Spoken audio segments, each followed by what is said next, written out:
الحمد لله رب العالمين نحمده ونستعينه ونستغفره ونؤمن به ونتوكل عليه ونعوذ بالله من شرور أنفسنا ومن سيئات أعمالنا من يهده الله فلا مضل له ومن يضلل فلا هادي له ونشهد أن لا إله إلا الله وحده لا شريك له ونشهد أن سيدنا وسندنا وحبيبنا ونبينا ومولانا محمدا عبده ورسوله صلى الله تعالى عليه وعلى آله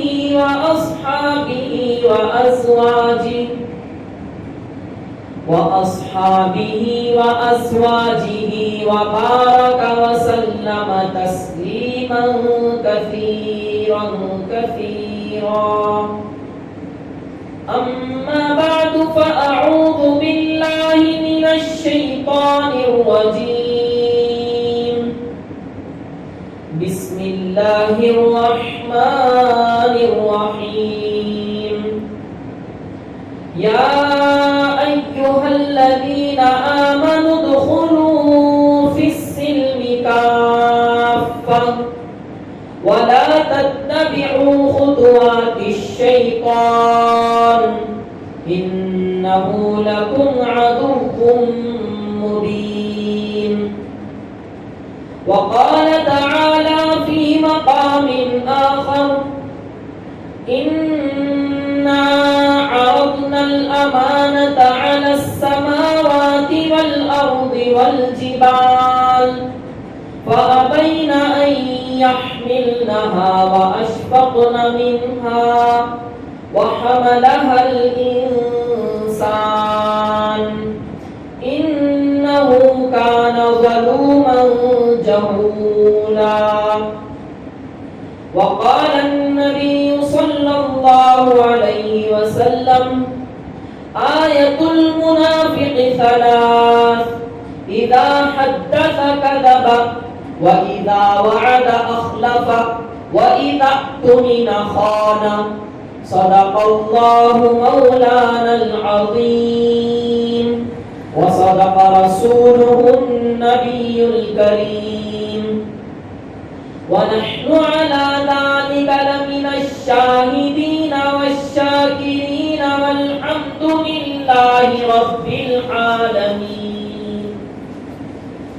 سبحانك لا علم لنا إلا ما علمتنا إنك أنت العليم الحكيم رب اشرح لي صدري ويسر لي أمري واحلل عقدة من لساني يفقهوا قولي اللهم صل على محمد بعدد أوراق الأشجار وبعدد أقطار الأمطار وبعدد دواب البحار والبحار اللهم صل على محمد كما هو أهله ومستحقه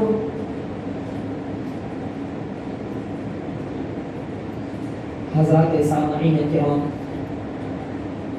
بھائیوں، بزرگوں اور دوستوں، قرآن پاک میں اللہ تبارک و تعالیٰ ارشاد فرماتے ہیں اِنَّا عَرَضْنَا الْأَمَانَةَ عَلَى السَّمَاوَاتِ وَالْأَرْضِ وَالْجِبَالِ فأبین ان یحملنها واشفقن منها وحملها الانسان انه كان ظلوما جهولا. اللہ فرماتے ہیں کہ بے شک ہم نے امانت کو، انا عرضنا الامانت، بے شک ہم نے امانت کو آسمانوں پر پیش کیا، زمینوں پر پیش کیا، پہاڑوں پر پیش کیا. جب ہم نے، یعنی اللہ فرماتے ہیں کہ جب ہم نے امانت کو آسمان پر پیش کیا کہ تم اس امانت کا بوجھ اٹھا لو،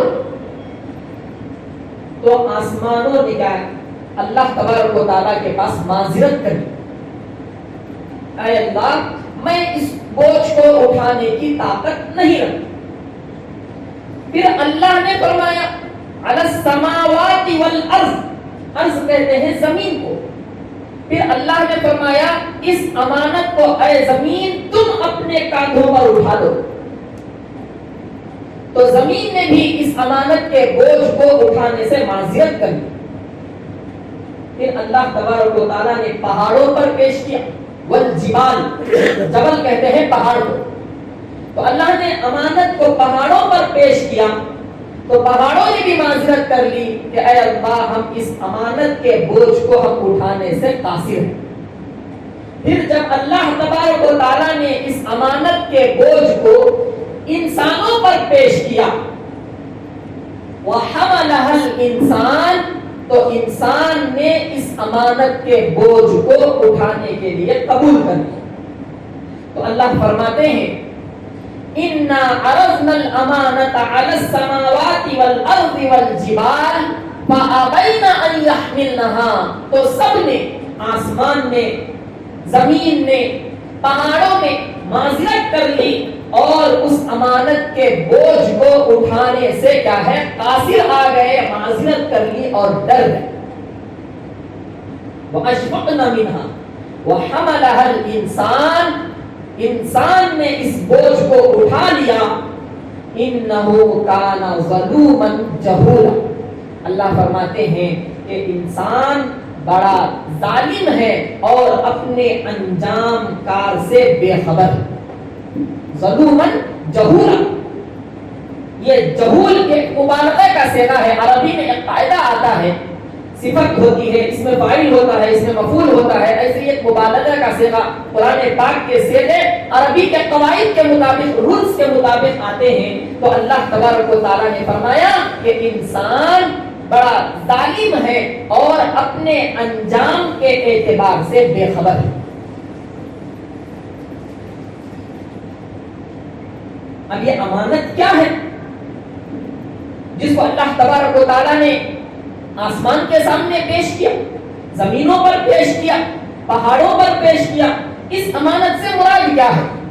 مفسرین حضرات فرماتے ہیں کہ اس امانت سے مراد یا تو قرآن پاک کی تعلیمات ہیں، قرآن پاک کی تعلیمات، قرآن کے احکامات، قرآن کی تفسیر، قرآن کے معانی. اس لیے کہ قرآن کے معنی ہم اور آپ نہیں جانتے، قرآن کی صحیح تعلیم ہم اور آپ نہیں جانتے. قرآن پاک کی تعلیم فرشتے جانتے تھے، قرآن پاک کی تعلیم انبیاء جانتے تھے. قرآن پاک کے احکامات اور اس کے مضامین کیا ہیں یہ آسمان و زمین جانتے تھے.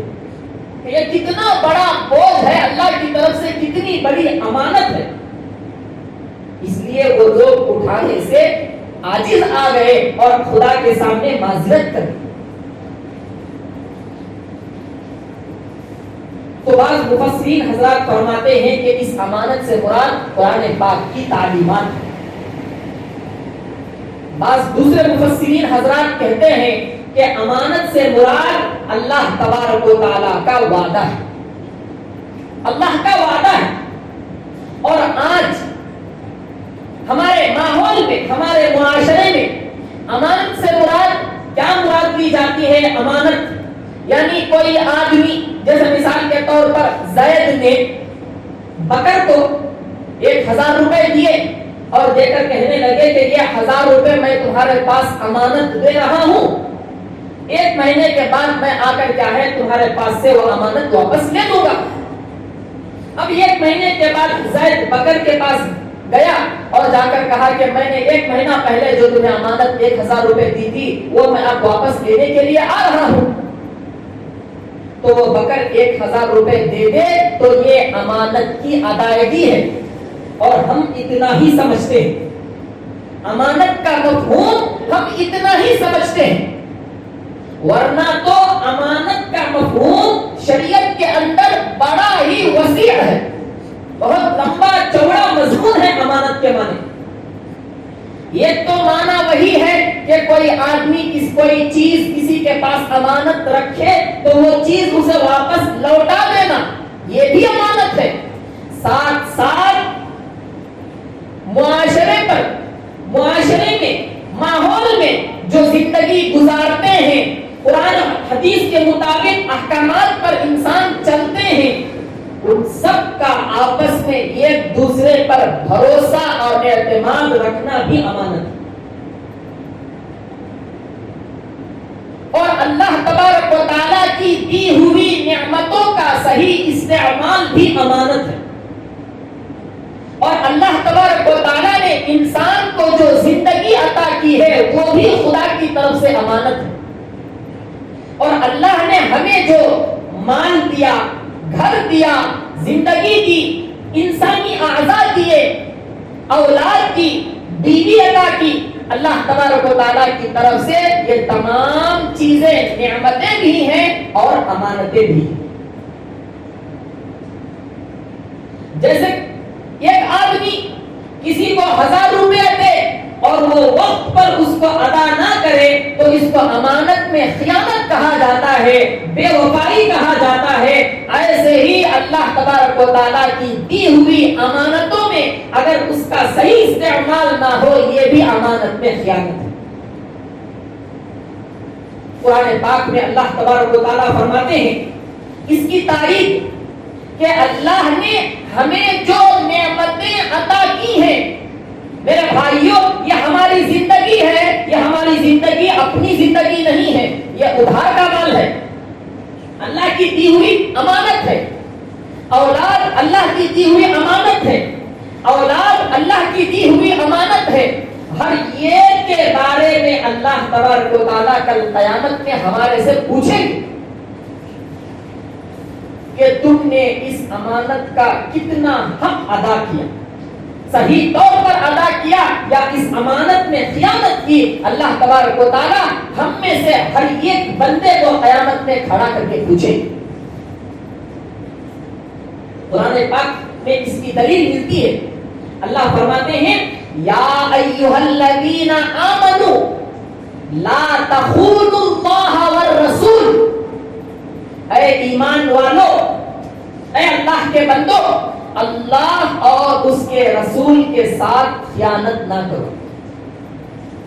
اب اللہ کے ساتھ خیانت کرنے کا کیا مطلب ہے؟ کیا ہم نے اللہ کو پیسے دیے یا اللہ نے ہمیں پیسے دیے؟ نہیں میرے بھائیوں، یہاں پر خیانت نہ کرنے سے مراد اللہ کی دی ہوئی امانتیں، اللہ کی دی ہوئی نعمتوں کا صحیح استعمال یا امانت میں ادائیگی ہے، اور اس کا غلط استعمال امانت میں خیانت ہے۔ اور ہم نے سمجھ لیا کہ صرف پیسے دے یا کوئی چیز رکھنے دے، اگر وہ چیز وقت پر ادا نہ کرے، یا کوئی آدمی کسی کو قرض دے، قرض واپس نہ لے، قرض واپس نہ دے، وقت پر ادا نہ کرے، تو ہم نے اس کو امانت میں خیانت سمجھا۔ ورنہ امانت اور خیانت یہ سب بہت بڑا وسیع مضمون۔ حدیث پاک میں اللہ کے رسول صلی اللہ علیہ وسلم ارشاد فرماتے ہیں آیت المنافق ثلاث، آیت المنافق ثلاث، اذا حدث کذب۔ منافق کی 3 نشانیاں ہیں۔ پہلی نشانی، بات کرے تو جھوٹ بولے، بات کرے تو جھوٹ بولے۔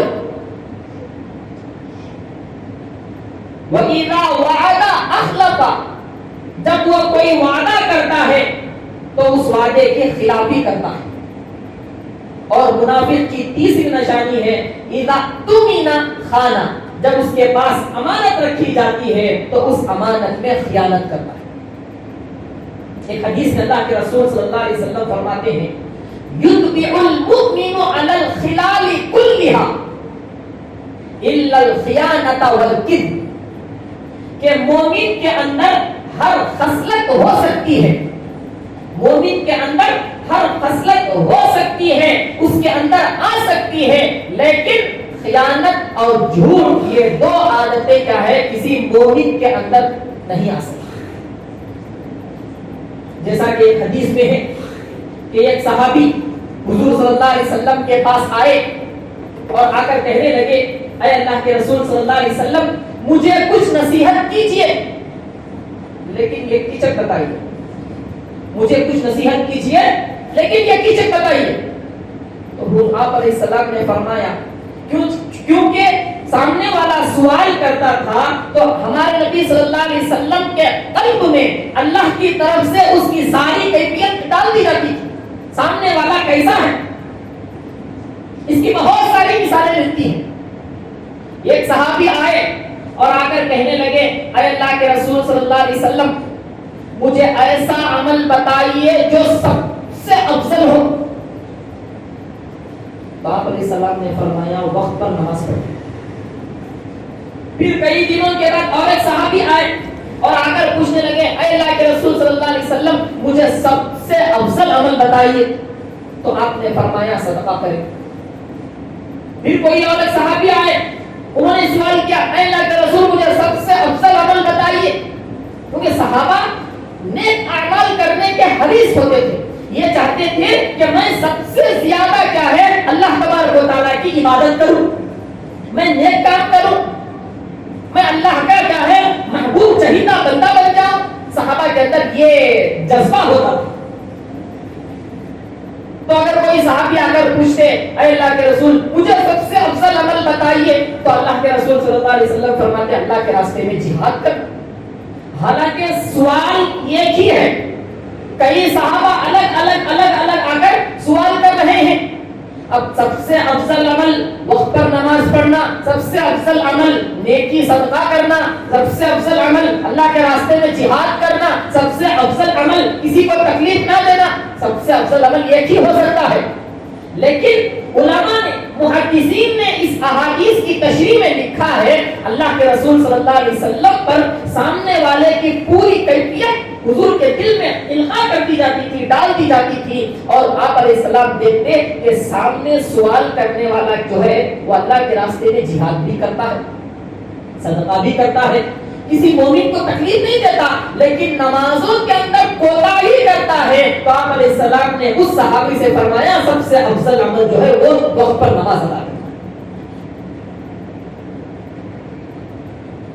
تو اگر کوئی آدمی نماز بھی پڑھتا ہے، صدقہ بھی کرتا ہے، لیکن کیا ہے اللہ کے راستے میں جانے سے جی چھڑاتا ہے، وہ صحابی آ کر اگر حضور سے سوال کرتے سب سے افضل عمل کون سا ہے تو آپ علیہ السلام فرماتے کہ سب سے افضل عمل جو ہے وہ اللہ کے راستے میں کیا ہے جہاد کرنا ہے، اللہ کے راستے میں چلنا، تاکہ ان کو اس عمل کی کیا ہے اہمیت معلوم ہو اور وہ اس کام میں لگ جائے.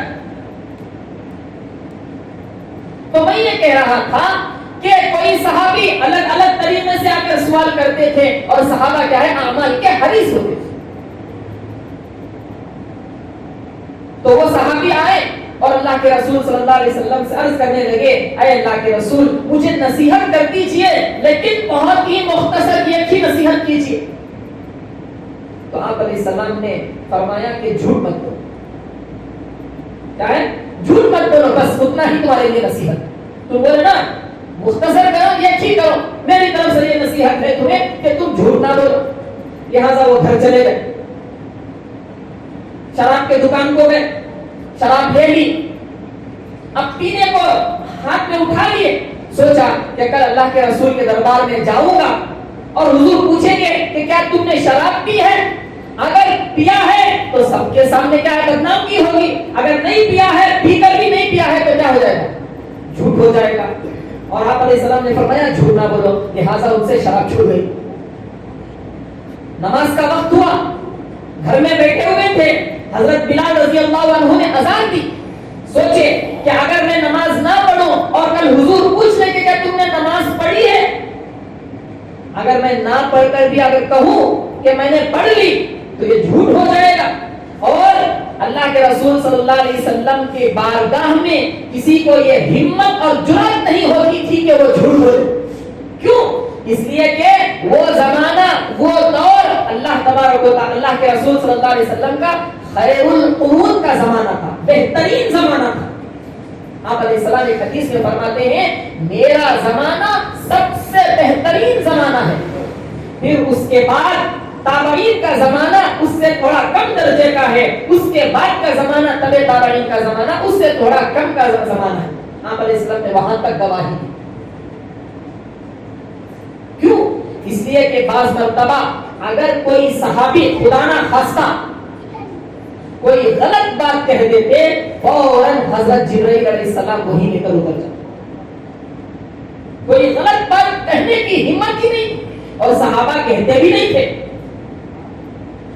تو ایسے وہ صحابی کو آپ علیہ السلام نے نصیحت کی کہ تم جھوٹ نہ بولو.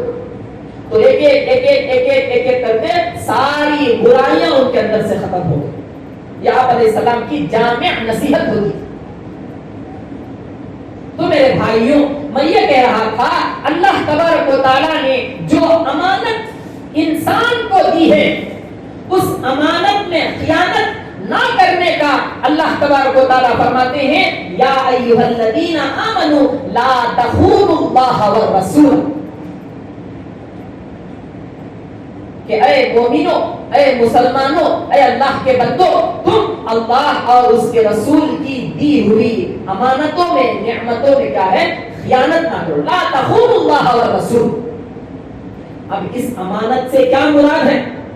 اللہ نے جو پہاڑوں پر، آسمانوں پر، زمینوں پر کیا امانت دی، یہ تو وہی قول ہے، یعنی قرآن مجید اور اس کی تعلیمات کی امانت. دوسرا قول مفسرین حضرات فرماتے ہیں، اللہ کے رسول صلی اللہ علیہ وسلم کی تائید میں اس حدیث کو پیش کرتے ہیں کہ جب اللہ تبارک و تعالیٰ نے یوم الست میں، عہد الست میں اللہ نے فرمایا تھا کہ اے میرے بندو، میں تمہارا پروردگار ہوں، میں تمہارا رب ہوں، میں تمہارا پیدا کرنے والا ہوں، میں تمہارا خالق ہوں، تم میری مخلوق ہو، لہذا تم میرے علاوہ کسی اور کی عبادت نہ کرو. میں تمہارا معبود ہوں، میں تمہارا خالق ہوں، میں تمہارا مالک ہوں، میں تمہارا رازق ہوں، لہذا میری خالقیت، میری رازقیت، میری پروردگاریت اس بات کا تقاضا کرتی ہے کہ تم ساری زندگی کیا ہے، صرف میری عبادت کرو گے، کسی اور کی عبادت نہیں کرو گے. میں تمہاری اس امانت کو تمہارے کاندھوں پر ڈالتا ہوں، کیا تم اس کو قبول کرو گے؟ سب لوگوں نے قبول کیا. اللہ تبارک و تعالیٰ کو معلوم تھا کہ آگے چل کر اس امانت میں خیانت ہوگی، توحید کے ساتھ بت پرستی ہوگی، شرک ہوگا، کفر ہوگا، گناہ ہوگے. اللہ تبارک و تعالیٰ نے اسی لیے فرمایا انہ کان ظلوما جہولا، کہ یہ جو امانت کا بوجھ، توحید کا بوجھ، عبادت کا بوجھ، اللہ تبارک و تعالیٰ کو خالق ماننے کا یہ جو امانت ہم جو دے رہے ہیں بندوں کو، بندے اس امانت کے اندر خیانت کریں گے. چنانچہ آج کتنے لوگ ایسے ہیں جو ایک خدا کو چھوڑ کر کیا ہے، لاکھوں معبودوں کی پوجا کرتے ہیں، عبادت کرتے ہیں، ان کو خدا مانتے ہیں. ایسے ہی لوگوں کے بارے میں اللہ نے فرمایا انہ کان ظلوما جہولا. جو لوگ توحید کو چھوڑ کر، اللہ کے پر ایمان کو چھوڑ کر، رسول پر ایمان کو چھوڑ کر اللہ کی دی ہوئی امانتیں اور اللہ کی دی ہوئی نعمتوں میں خیانت کرتے ہیں، ایسے لوگوں کے بارے میں فرمایا کہ انسان بڑا ہی ظالم، اللہ کی نعمتیں کھاتا ہے پھر اللہ ہی کے خلاف کرتا ہے. اور میرے بھائیوں، اللہ تبارک و تعالیٰ نے انسان کو امانتیں دی ہیں. زندگی ایک امانت ہے، اور اللہ تبارک و تعالیٰ نے جب انسان کو پیدا کیا، ماں کے پیٹ میں رکھا، تو ایک بھی دانت منہ میں نہیں تھے، دیکھنے کی صلاحیت نہیں تھی، سننے کی صلاحیت نہیں تھی، چلنے کی صلاحیت نہیں تھی، کچھ بھی نہیں تھا. لیکن جب بچہ ماں کے پیٹ سے دنیا میں آیا تو دیکھنے لگا. یہ دیکھنے کی امانت اللہ نے دی، سننے کی امانت اللہ نے دی. پھر تھوڑے دن کے بعد بچہ چلنا سیکھتا ہے، چلنے کی امانت اللہ نے دی. پھر ذرا دن کے بعد دانت بھی آ جاتے ہیں، چبا کر کھا سکتا ہے، بھاگ سکتا ہے. پھر اللہ نے اور سالوں کے بعد جوانی کی نعمت دی، جوانی کی امانت دی. پھر اس کے بعد اللہ نے بڑھاپا دیا. پھر جیسے جیسے اللہ نے نعمتیں دیتے گئے، ویسے ویسے دھیرے دھیرے ان نعمتوں کا اللہ تبارک و تعالیٰ چھینتے بھی گئے. شروع میں بچے کے پاس دانت نہیں ہے، چری کھلاتے ہیں، سیریلکس کھلاتے ہیں، کھانا چور کر دودھ میں دودھ پلاتے ہیں، دودھ کھلاتے ہیں، دودھ میں کھانا ڈال کر چور کر کھلاتے ہیں. کیوں؟ بچہ چاپ نہیں سکتا، چل نہیں سکتا، تو بچے کو ماں اٹھا لیتی ہے، رینگنا سکھاتی ہے. پھر تھوڑا تھوڑا اللہ تبارک و تعالیٰ جب گھٹنوں میں طاقت دیتے ہیں تو وہ بچہ تھوڑا تھوڑا دھیرے دھیرے دھیرے کھڑنا شروع ہوتا. تو یہ اللہ تبارک و تعالیٰ کی طرف سے یہ بھی امانت ہے. پھر اللہ نے بچپن دیا، لڑکپن دیا، جوانی دیا. اللہ تبارک و تعالیٰ جیسے جیسے ہماری زندگی آگے بڑھتی جاتی ہے، پھر وہ چیزیں، پہلے اللہ نے جوانی ختم کیا، پھر اس کے بعد تھوڑے تھوڑے دنوں کے بعد دانت بھی کھڑنا شروع ہو جاتے ہیں. پھر ایک وقت ایسا آتا ہے کہ بوڑھا ہو گیا ہے، کھڑنے کی طاقت نہیں ہے. پھر چند دنوں کے بعد اللہ تبارک و تعالیٰ دیکھنے کی طاقت چھین لیتے ہیں، دھندلا دھندلا دکھتا ہے، جیسے جوانی میں دکھتا تھا ویسے نہیں دکھتا. پھر یہاں تک کہ چلتے چلتے چلتے چلتے موت آ کر ساری نعمتیں اللہ تبارک و تعالیٰ چھین لیتا ہے. پھر جیسے دنیا میں بے زندگی، اس کے اندر کوئی جان نہیں تھی، ایک مردہ تھا، ویسے ہی موت آنے کے بعد انسان مردہ پڑا ہوا ہے.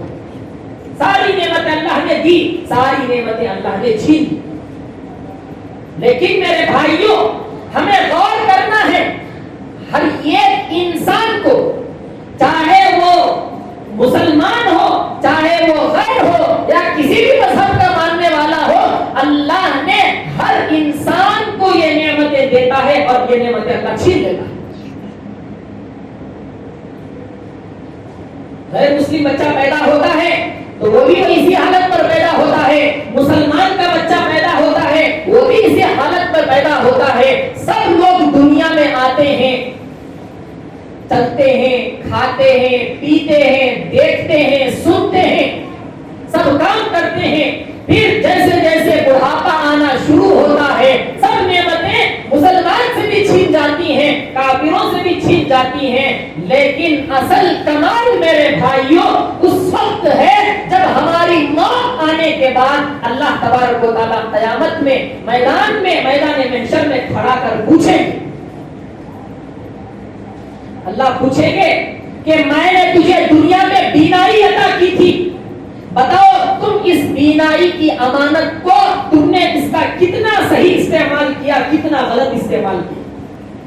آیا ہماری اس بینائی کی نعمت کو، بینائی کی امانت کو قرآن پڑھنے میں لگایا، دین سیکھنے میں لگایا، اللہ اور اس کے رسول کی کتابیں پڑھنے میں لگایا، یا اس بینائی کو، آنکھوں کی روشنی کو فلموں میں دیکھنے میں یا دوسرے غیر غلط کاموں کے دیکھنے میں یا نامحرم کے دیکھنے میں اس بینائی کی نعمت کو تم نے ختم کیا. جب اس انسان کو قیامت کے دن میدان میں اللہ تبارک و تعالیٰ کھڑا کر پوچھیں گے، بتاؤ تم نے اس بینائی کی امانت کا کتنا حق ادا کیا. اگر اس نے دنیا میں رہ کر اس بینائی کی امانت کا غلط استعمال کیا تو اللہ تبارک و تعالیٰ فرشتوں سے کہیں گے کہ اس کو جہنم میں لے جاؤ، اس لیے کہ اس نے کیا ہے اپنے آنکھوں کا غلط استعمال کیا. اگر کوئی آدمی اپنے کانوں کا غلط استعمال کیا، قرآن سننے کے بجائے، نعت سننے کے بجائے یا دین کی بات سننے کے بجائے غیر غلط چیزوں کو سنا، گانوں کو سنا، غیبت کو سنا، جھوٹ کو سنا، تکلیفوں کو سنا، میرے بھائیوں اس کا بھی حساب اللہ تبارک و تعالیٰ کے یہاں دینا ہے.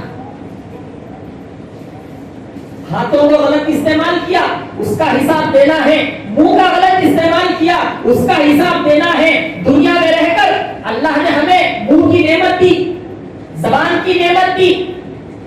آج اگر ہم نے حلال کھایا تو قیامت کے دن کیا ہے, کوئی حساب نہیں. اگر ہم نے حرام کھایا, سود کھایا, رشوت کھایا, بیاج کا پیسہ کھایا, کل قیامت کے دن میرے بھائیوں جب اللہ تبارک و تعالیٰ زبان کے سوال میں جہنم میں بھیجیں گے تو وہاں پر جہنمیوں کا کھانا ہوگا. اللہ تعالیٰ قرآن میں فرماتے ہیں ان شجرۃ الزقوم طعام الاثیم کالمہل یغلی فی البطون ولا طعام الا من غسلین.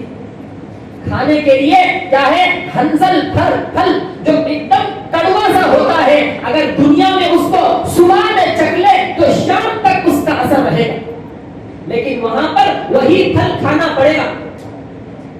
آج ہم نے حلال مال سے دال کو چھوڑ کر حرام پیسوں سے بریانی اگر ہم کھا لیں تو میرے بھائیوں ہمارے لیے کیا ہے, وہ طعام الحسیب شجرۃ الزقوم کی ہے. اگر ہم نے حرام پیسوں سے شربت پیا, جوس پیا اور اپنا پیٹ بھر لیا, منہ کے مزہ کے لیے, پیٹ بھرنے کے لیے ہم نے حرام غذا ہم نے اگر استعمال کی, کل قیامت کے دن اللہ تبارک و تعالیٰ جہنم میں کیا ہے, جہنمیوں کے زخموں سے اور انگار سے جلا ہوا کیا ہے, خون اور پینے کو ملے. وہاں پر کوئی آئس کریم یا ٹھنڈا پانی یا ٹھنڈا جوس نہیں ملے گا جہنم. آج ہم نے اللہ کی اس دی ہوئی امانتوں کا میرے بھائیوں ہمیں صحیح استعمال کرنا ہے. صحابہ کرام کیسے کیسے ڈرتے تھے, واقعات پڑھیں, عبرت حاصل کریں کہ صحابہ کیسے کیسے عمل کرتے تھے. اگر آپ علیہ السلام نے منع کر دیا کہ اس چیز کو ہاتھ نہ لگانا, ساری زندگی اس چیز کی طرف نہیں دیکھی. آپ علیہ السلام نے فرما دیا کہ وہ حلال ہے, وہ حرام ہے, تو کبھی حرام کی طرف ہاتھ نہیں بڑھاتے تھے, چاہے ہماری جان ہی کیوں نہ چلی جائے. لیکن آج ہمارا حال ایسا ہے میرے بھائیوں, ہم پڑھتے ہیں, سنتے ہیں, ایک دوسرے کو بتاتے ہیں, تبلیغ کرتے ہیں, لیکن پھر وہی حرام مال کھاتے ہیں, حرام مال کماتے ہیں, ایک دوسرے کو جھوٹ بول کر کماتے ہیں. آج پوری دنیا میں جھوٹ بول کر کمانا مسلمان اس کے اندر سب سے ٹاپ پر. ہم یہ سوچتے ہیں کہ اگر صحیح بولیں گے بیپار نہیں ہوگا, جھوٹ بولیں گے تبھی بیپار ہوتا ہے, دھوکہ دیں گے تبھی ہمارے غلے میں پیسے آئیں گے. اس لیے میرے بھائیوں آج یہ وقتی طور پر یہ دنیا وقتی چیز ہے. ہم بریانی کھا لیں گے, کتنی دیر اس کا اثر رہے گا, یہاں سے جہاں پیٹ میں جانے تک اس کا اثر ہے بس. گناہ جو ہے وہ گناہ کا اثر وقتی طور پر تھوڑی دیر کے لیے رہتا ہے, لیکن گناہ کا عذاب دائمی اور ہمیشہ رہتا ہے.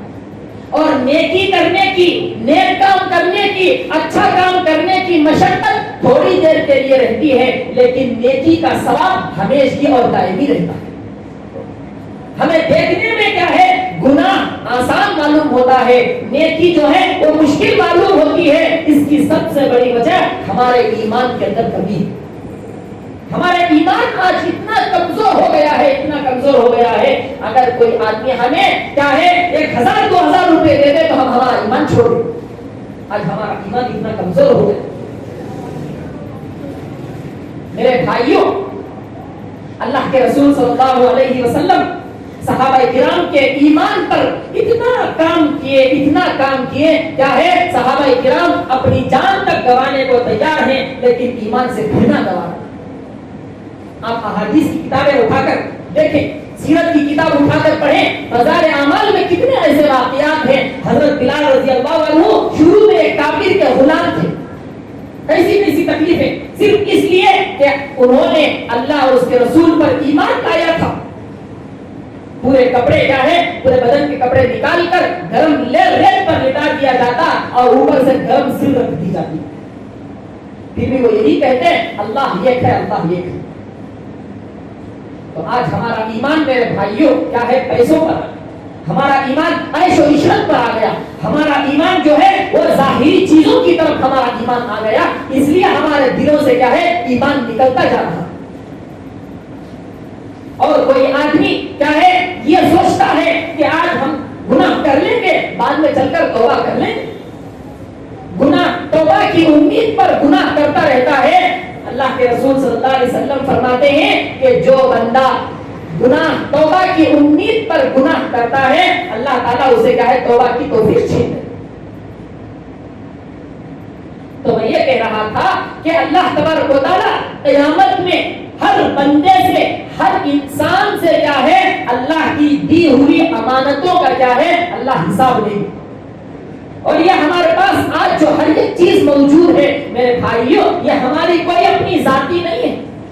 ہم دنیا میں یہ ایک دوسرے کو بتاتے ہیں کہ یہ فلاں کا گھر ہے، یہ میرا گھر ہے، یہ ہمارے باپ کا گھر ہے، یہ ہمارے دادا کا گھر ہے، یہ فلاں کی منزل ہے، یہ فلاں کی منزل ہے، یہ میری کار ہے، یہ میری گاڑی ہے، یہ میرا بنگلہ ہے، یہ میری زمین ہے، میری جائیداد ہے۔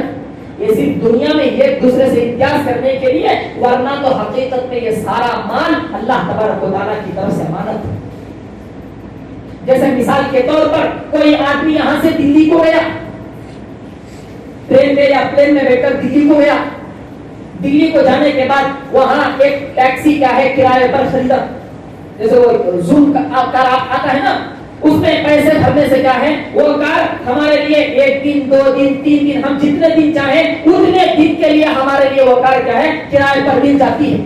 اب ہم اس کار کو چلا سکتے ہیں، پیٹرول ڈالو چلاؤ، جہاں مرضی چاہے لے کر جا سکتے ہیں، لیکن جب ہم دلی چھوڑ کر واپس اپنے وطن بنگلور کو آنا چاہیں تو وہ ٹیکسی کیا ہے مالک کو دینا پڑتا ہے۔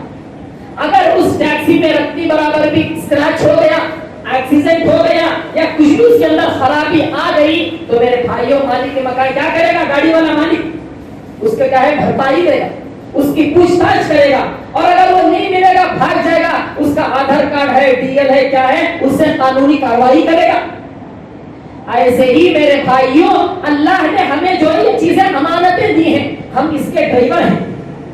ہم ہمارے آنکھ کو چلا رہے ہیں، کان کو چلا رہے ہیں، زبان کو چلا رہے ہیں، ہاتھ اور پیر کو چلا رہے ہیں، دل کو چلا رہے ہیں، ہم کیا ہے ڈرائیور ہیں۔ اگر ہم نے ان چیزوں کا صحیح استعمال کیا تو وقت پر کیا ہے وقت آنے پر یہ تمام چیزیں ہم اللہ کے حوالے کریں گے، صحیح کریں گے۔ کیوں؟ اللہ نے ہمیں یہ چیزیں کیا ہے صحیح ثابت دی تھی، صحیح چیزوں میں استعمال کرنے کے لیے دی تھی۔ اگر ہم نے اس کا صحیح استعمال کر کے واپس اللہ کو یہ نعمتیں لوٹا دی، اگر ہم نے آنکھوں کا صحیح استعمال کر کے اللہ کو آنکھیں لوٹا دی، اللہ تبارک و تعالیٰ فرماتے ہیں ایک حدیث میں حضور صلی اللہ علیہ وسلم نے فرمایا جو بندہ دنیا میں رہ کر اپنے آنکھوں کا صحیح استعمال کرتا ہے، کل قیامت کے دن جنت میں انہی آنکھوں سے اللہ تبارک و تعالیٰ کا وہ دیدار کرے۔ جو بندہ دنیا میں رہ کر اپنے کانوں کا صحیح استعمال کرے گا، اللہ تبارک و تعالیٰ جنت میں کیا ہے سورہ یاسین پڑھ کر اس کو سنائے گا۔ اللہ تبارک و تعالیٰ جس دن زیارت کرائیں گے تمام جنتیوں کو، جمعہ کے دن قیامت میں کیا ہے جنت میں اللہ تبارک و تعالیٰ جمعے کے دن اپنے سارے جنتیوں کو کیا ہے اپنا دیدار کرائیں گے اور سورہ یاسین تلاوت کر کے کیا ہے پورے بندوں کو سنائیں گے۔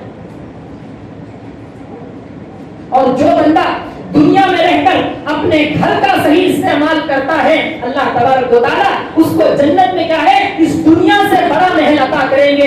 یہ اینٹ سونے کی، یہ اینٹ چاندی کی، یہ اینٹ ہیرے کی، یہ اینٹ موتی جواہرات کی ہو، ایسا محل اللہ تبارک و تعالیٰ اس کے لیے تیار کریں گے۔ تو جو بندہ ان امانتوں کو میرے بھائیوں صحیح استعمال کرتا ہے، اللہ تبارک و تعالیٰ کیا ہے جنت میں اس سے ڈبل نعمتیں اس کو عطا کریں گے۔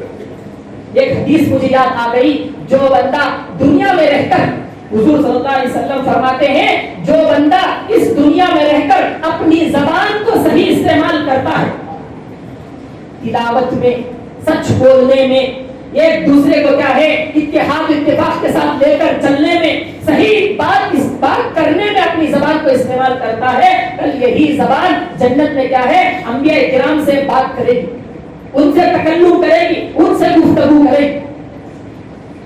اور اور جو بندہ یہ دنیا میں رہ کر اپنے پیٹ کا صحیح استعمال کرے، حلال مال کھائے، اللہ تبارک و تعالیٰ اس کو جنت میں کیا ہے بہترین دسترخوان عنایت کریں گے۔ اس کے برخلاف امانتوں کا غلط استعمال کرے، ناکائد کا غلط استعمال کرے، کل قیامت کے دن کیا ہے سیسا پگھلا کر اس کے کانوں میں ڈال دیں گے۔